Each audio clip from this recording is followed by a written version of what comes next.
اللہ تعالیٰ جل وعلا کی حمد و ثنا کے بعد آپ شفیع الشمال حضور احمد مصطفیٰ محمد مصطفیٰ صلی اللہ علیہ وسلم کی ذات طیبہ لامحدود درود و سلام کی نظرانہ پیش کرنے کے بعد محفل پاک میں تشریف فرما علماء کرام مشائخ رسول سادات کرام نبی علیہ السلام آپ کے پاک حال اور آپ کے پاک اصحاب کے غلامان بالخصوص محافظ ختم نبوت و ناموس رسالت جناب محمد مقصود احمد قادری صاحب ناظم الیکشن سلسل تحریک لپیل پاکستان نبی ابھی استبار جناب معصوم جٹ صاحب جناب عمران جٹ صاحب اراکین اور ذمہ داران پی پی ایک سوال اور دیگر قرب و جوان دور دراز سے تحریک کے ذمہ داران کارکنان مختلف شعبہ زندگی سے تعلق رکھنے والے نبی علیہ السلام کا نوکر میں سب کے لیے دعا مالک سب کی حاضری فضل سے قبول فرمائے اور آج کی اس مجلس کو اپنی بارگاہ میں قبول فرما کے قبلہ امیر المجاہدین کے درجات ہماری سوچوں سے زیادہ بلند فرمائے اور آپ کے مشن سے جو مشن ہے حضور کے دین کو تخت پہ لانے کا اس مشن سے مرتے دم تک استقامت کے ساتھ قائم رہنے کی توفیق عطا اب آپ اسی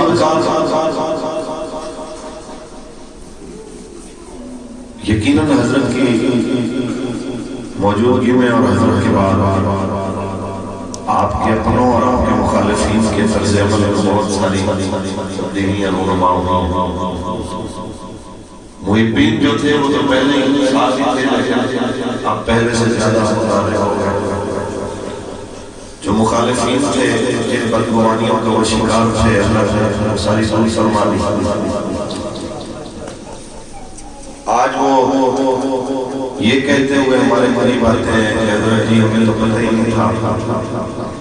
یہ کتنے بڑے عاشق رسول ہیں یہ جب بھی نکلے ہیں ناموس رسالت کے لیے نکلے ہیں ختم نبوت کے لیے نکلے ہیں ناموس صحابہ و اہل بیت کی بات کی ہے کمٹمنٹ کے ٹکڑے تھے ہمارا سوال اتنا ہے کہ یہ باتیں صرف 40 میں تک ہونی ہیں یا پھر جب حضور کے دین پہ وقت آئے گا لبیک فیض آباد جائے یا کبھی پچی حضور کے نام پہ دینے کا وقت آئے آپ اس کو کوئی ساتھ دیں گے بس یہ چند ایک باتیں کچھ آپ سے کچھ نہیں کچھ آپ سے بتانے کا بھی آتے ہوئے بحثیت تحریک کی نظرہ سے نوکر کے میری کچھ ذمہ داریاں ہیں جو میں آپ کے سامنے پیش کروں گا مجھ سے بہتر لوگ اعلیٰ اور افضل لوگ نیچے تشریف فرمائے میں کئی علماء اور مشائخ کے نام نہیں لے سکا تو آپ نے دل برداشتہ نہیں ہونا جس مالک کے گھر میں آپ بیٹھے ہیں وہ بھی اور جس حبیب کی آپ حالوں میں سن رہے ہیں اور حضور کے نعرے لگا رہے ہیں اللہ کی کرم نوازی اور اس کی عطا سے وہ بھی آپ کے اور ہمارے معاملات کو ملاحظہ فرما رہے ہیں اور استاد ایک جملہ فرمایا کرتے تھے کہ آپ جن مالکوں کا کام کرتے ہیں وہ آپ کو دیکھتے ہیں اور یہ بھی فرمایا کرتے تھے کہ جس کا عمل میں درز ہے اس کا جزا کچھ اور تو بات اتنی سی ہے سب سے بڑی تعداد نوجوانوں کی بڑی تیزی کے ساتھ ساتھ ہو رہی ہے نوجوان ہے کسی آپ دودھ پیتے بچے کو جب بیٹھ کر نعرہ سنا دے وہ بول نہیں سکتا تو ہاتھ ہلا کے کہتا ضرور ہے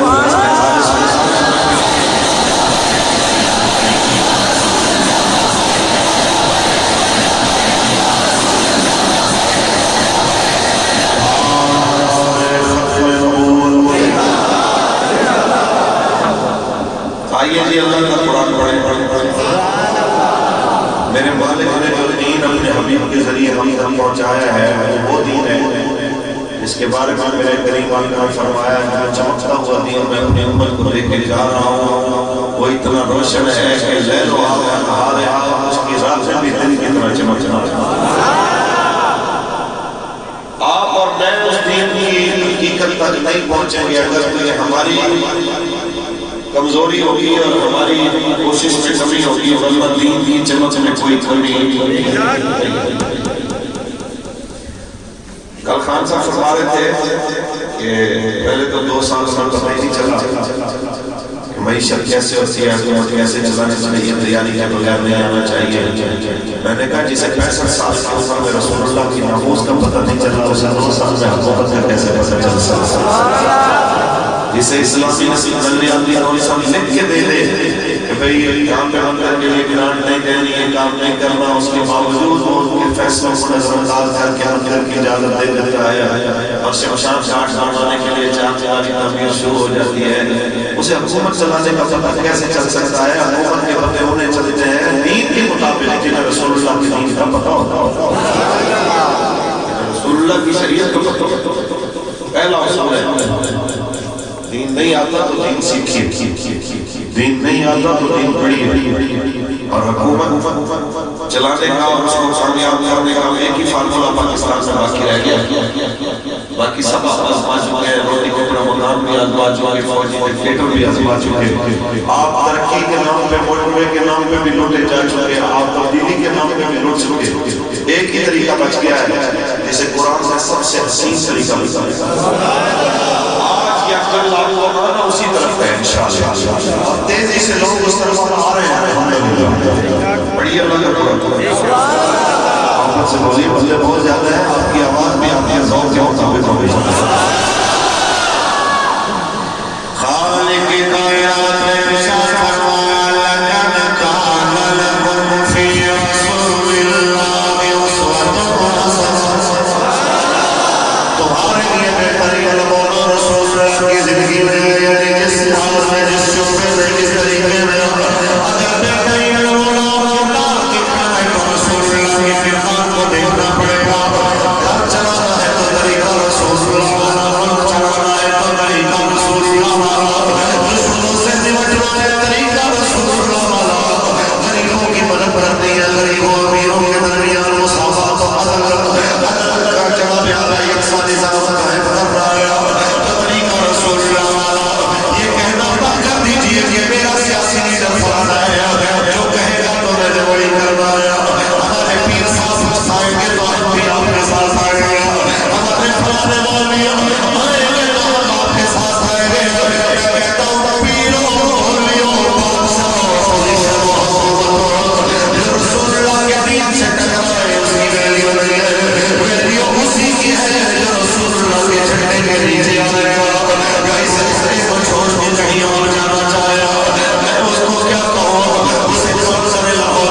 محمد اقبال رحمت اللہ علیہ کہتے ہیں اس کے ضمیر کا شیشہ جل چکا ہے، اسے حق کا باطل کی پہچان ختم ہو چکی ہے، اسے قبر میں بھی بٹھا دو حق نظر نہیں آئے گا، کیونکہ باقی نہ رہی تیری وہ آئی نہ میری،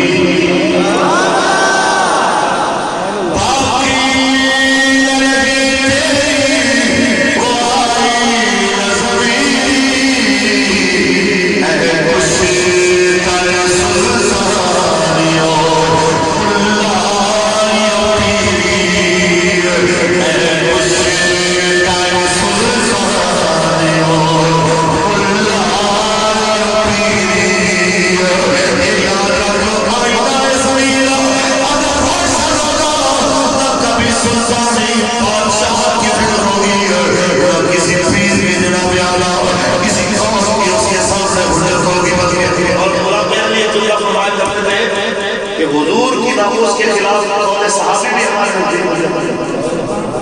سمجھ آئی کہ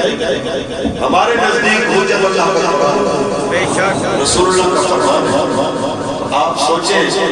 ناموس سے مصطفیٰ کے مقابلہ اگر قول سیاسی بھی ہمارے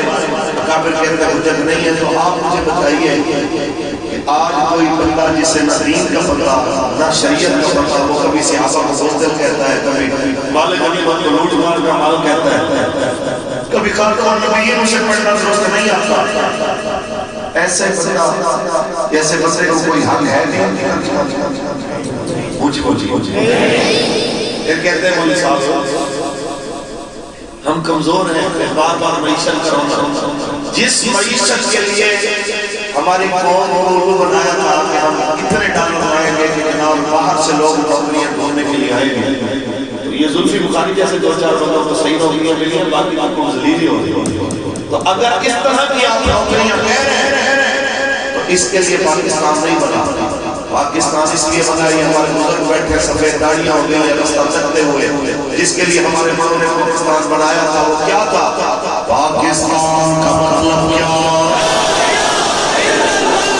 ریاست کیا ہوگا؟ لاکھوں جانوں کے نظرانے گئے صرف اسی نعرے کے اوپر، یا رسول اللہ کا دین آئے گا. گھروں کی کپڑا مکانی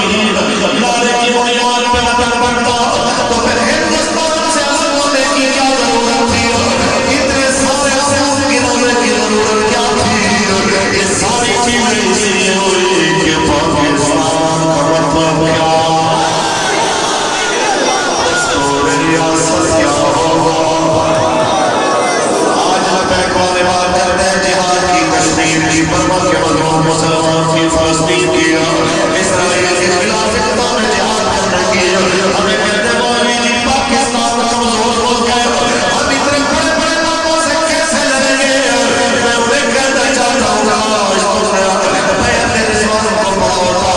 ایک حضرت عثمان غنی جن کی شہادت کی خبر مشہور ہوئی تو میرے آقا نے 1400 صحابہ سے بیعت لی ہے. فرمایا آؤ بیعت کرو.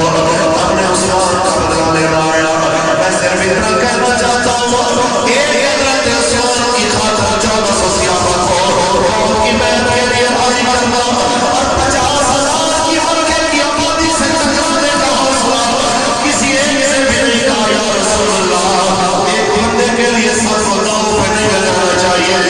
بلکہ میرے آقا کے سارے صحابہ نے آ کے بیعت کیا اور پھر جہاں میں آ رہا اس سے آگے چلیے.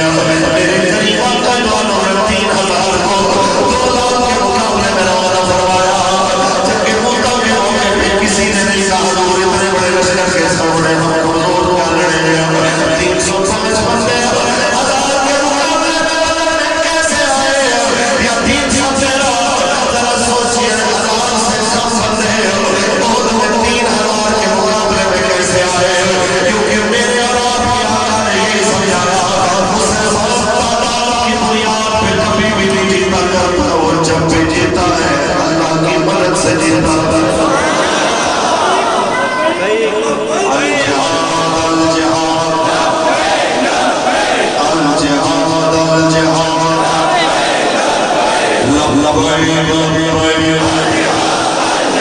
یہاں میں آپ کو یہ بھی بتاؤں کہ بھی 108 والوں یہ قبلہ بابا جی کی کرامت ہے کہ جو کام کو کرنے اربوں ڈالر لگا کے روکا تھا، بابا جی نے ان کے اربوں ڈالر ضائع کر کے ایسے 2-4 سال سے وہ سارا کام پھر زندہ بنا. میں مثال دینا چاہتا ہوں، مشرف کے دور میں پاکستان کے تعلیمی نصاب میں سے جہاد کی آیتوں کو نکالا اور جہاد کے لفظ پر دہشت گردی سے تحریر کیا گیا. دہشت گردوں کو پہلے تخریب کار کہا، اس کے بعد دہشت گرد کہا، ایکسٹریمسٹ کہا، شدت پسند کہا. جہاد کا نعرہ کیا نام لینا ہی جرم بن گیا. تو بابا جی کی 2-4 سال کی محنت میں بچے کی زبان پر پھر نعرہ وہی آ گیا، الجہاد الجہاد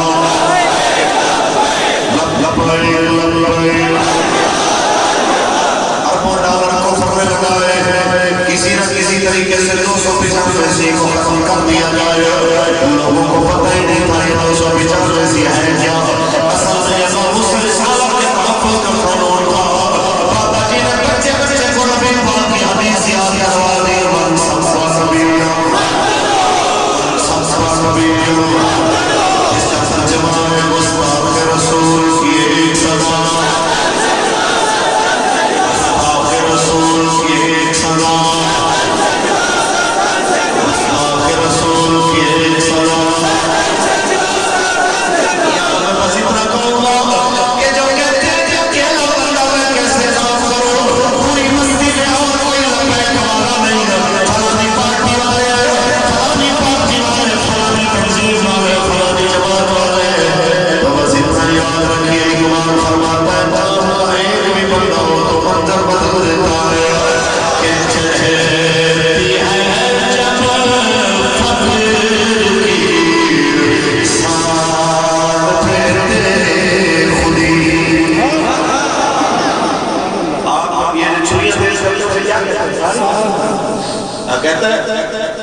فقر کی سانس پہ جب خودی اور غیرت کی تلوار تیز ہوتی ہے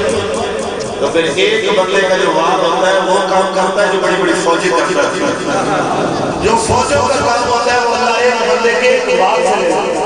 آپ بتائیے کفر کے قدموں ڈالا ممتاز قادری نے ایک وار سے ضائع کیے تھے. اس سے پہلے پاکستان کا بڑے بڑے پیر میں نام نہیں لگتا.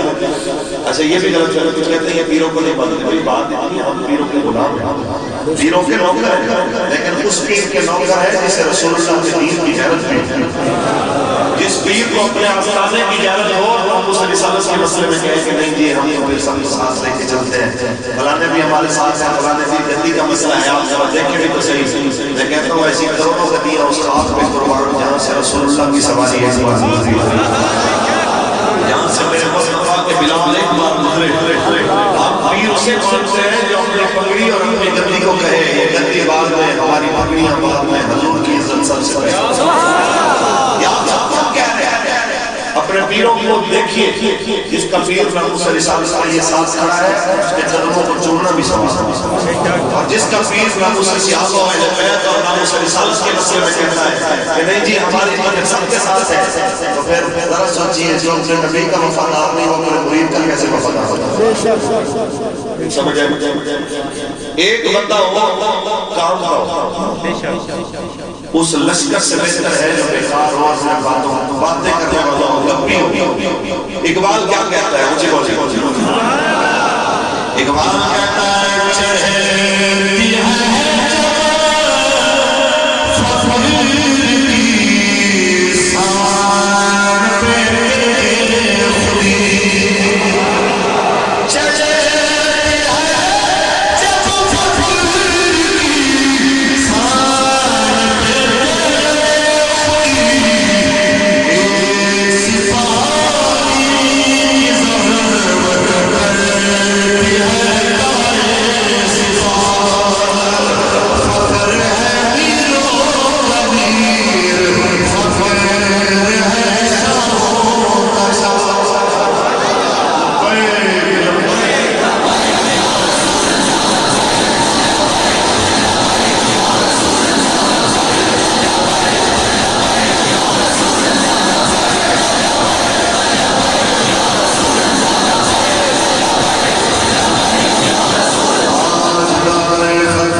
لکھ لیجئے. جو لوگ کہتے ہیں نا بابا جی تو چلے گئے آپ کیا ہوگا میں نے کہا بابا جی نے کبھی یہ کہا تھا میں نے کہا کبھی یہ کہا میری اولاد نے میری شرح نے تخت پہ آتا ہے یہی کہا ہے ہم نے حضور کے دین کو پلا ہے. حضرت کا مشن زندہ ہے. فلانے لیڈر کی باتیں کرنے والے میں سب کو کہنا چاہتا ہوں کہ کہتے ہیں نا بابا جی کی کوئی خاص بات. میں نے کہا بابا جی کی خاص بات یہ کہ پاکستان کا وہ واحد لیڈر تھا جو ہر تقریر میں کشمیر کی بیٹی کی بات کرتا تھا. پاکستان کا وہ واحد لیڈر تھا جو اکثر اپنی تقریروں میں عافیہ صدیقی کی بات کرتا تھا. پاکستان کا وہ واحد لیڈر تھا جو برما اور شام اور فلسطین کی بیٹیوں کی بات کرتا تھا. کہتے ہیں حضرت صاحب دیکھیں اب دو چار قیدیوں کی خاطر یا چند کشمیریوں کی خاطر چند فلسطینیوں کی خاطر اپنا ملک کو داؤ پہ لگا دے یہ کیا بات ہے. میں نے کہا آپ لوگوں نے سمجھا نہیں. رسول اللہ نے ارشاد فرمایا جس نے کسی مسلمان کو کسی غیر کی قید سے چھڑایا حضور نے فرمایا پتہ ہے اس کا اجر کیا ہے. فرمایا جس نے غیر کی قید سے مسلمان کو آزاد کرایا وہ اس نے سمجھو مجھے آزاد کرایا وہ قیدی ہے مصطفیٰ. آپ سوچ لیجئے کہ رسول اللہ فرمائے کہ اس نے اس قیدی کو نہیں چھڑایا بلکہ مجھے چھڑایا ہے. تو اگر یہ جذبہ ہمارے مسلمان حکمرانوں میں ہوتا کہ یار جو غیروں کی قید میں ہمارے مسلمان ہیں جو گوانتانامو ناموبے میں ہیں جو اسرائیل کی قید میں ہیں جو انڈیا کی قید میں ہیں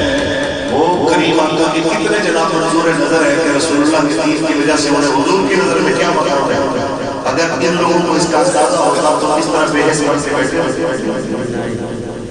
پھر یہ باتیں کرتے ہیں کہتے ہیں ہم بھی عاشق رسول ہیں. ہم کہتے ہیں عاشق رسول ہو تو کام بھی پھر عاشق رسول والا ہو. کیا کیا ہے کام بھی پھر وہی کرو لوگوں کو پتہ چلے جناب یار یہ رسول اللہ کے غلام ہیں اور جب بات نہیں رسول اللہ کے غلام لوگ بنے گئے تعداد میں تھوڑے بھی ہوئے تو اللہ تعالیٰ آپ نے برکت ڈال دے اللہ کو محمد اقرام رحمت اللہ علیہ آپ سے اس کا حل پوچھئے بابا جی یہ بتائیے ہمارے حکمران کرتے موت ہے 56 اسلامی ممالک ہیں پھر بھی ہمیں کافر مار رہا ہے ہم فلسطین میں مر رہے ہیں ہم افغانستان میں مر رہے ہیں ہم جناب اعلیٰ برمائی افغانستان میں مر رہے ہیں ہماری وجہ کیا ہے مرنے کی اقبال فرماتا ہے اس لیے کہ تمہارے حکمران نے کلمہ اس سے اوپر پڑھا ہے گلے سے نیچے نہیں پڑھا اگر کلمہ اندر سے پڑھتے تو مسلمان یوں حالت پیدا ہوتا جس میں موجود ہے کیوں کس لیے بابا کہتا ہے خیرت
اس کا حل بھی بتا